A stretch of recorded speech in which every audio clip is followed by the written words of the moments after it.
at squad weekends with the jumpers, I'd be doing drop jumps from 20 and 40, squat jumps, counter movement jumps, 40-meter sprint tests on the LAVEG. And I'm spending hours crunching that data in an Excel spreadsheet. And I'm thinking, how can I become more efficient? So that's where ForceDecks came about, really, is a solution to become more efficient.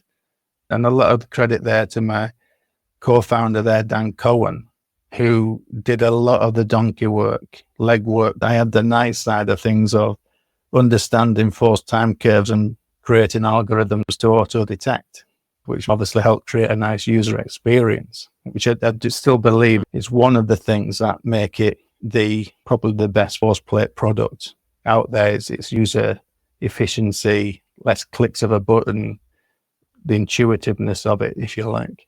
What would be the key areas of, I guess, biomechanics that we want to understand before creating your battery of tests? This is the first thing I did. In the first couple of months I went to Aspire, the first thing we did was a needs analysis. What are the characteristics of this sport or this event from all aspects, holistically, biomechanics, S&C, psychology, nutrition, you name it.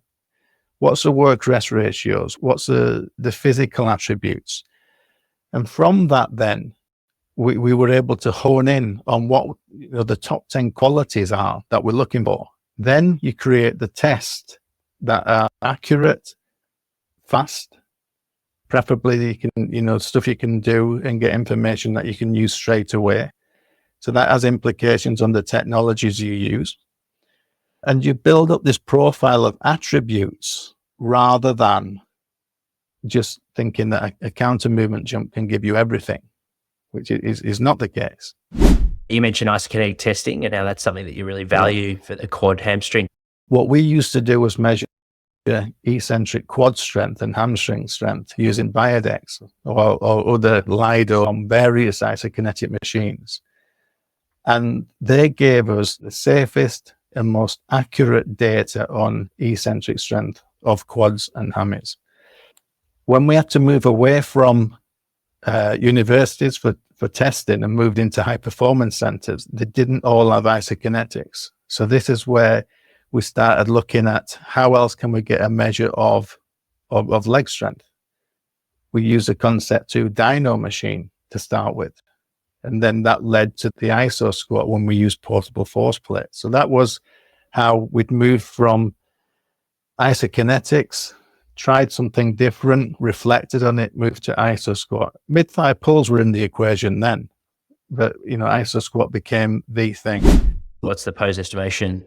So a pose estimation is basically kinematically tracking movement using AI algorithms. I'm working with the NSA Tech, and it's a Qatar company.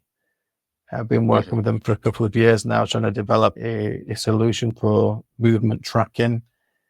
I think some of them work very well, single camera, easy to use, very coach friendly, and will give you some really good information. But again, treat it for what it is.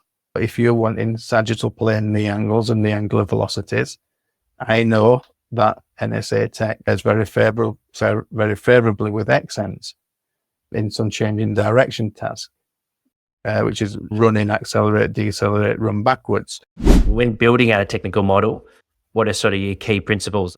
I think that there are principles and there are positions which influence how much speed you can generate. You've got to look at what are the fundamental mechanics around acceleration, some of which is don't make sure you don't plant your foot in front of your body when you're accelerating, because center mass behind the foot, it's a braking effect.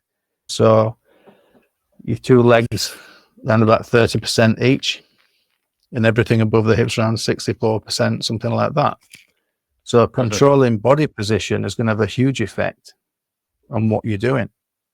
And I think if you understand the acceleration, the deceleration part of it, then you can then soon map that on the physical qualities as well.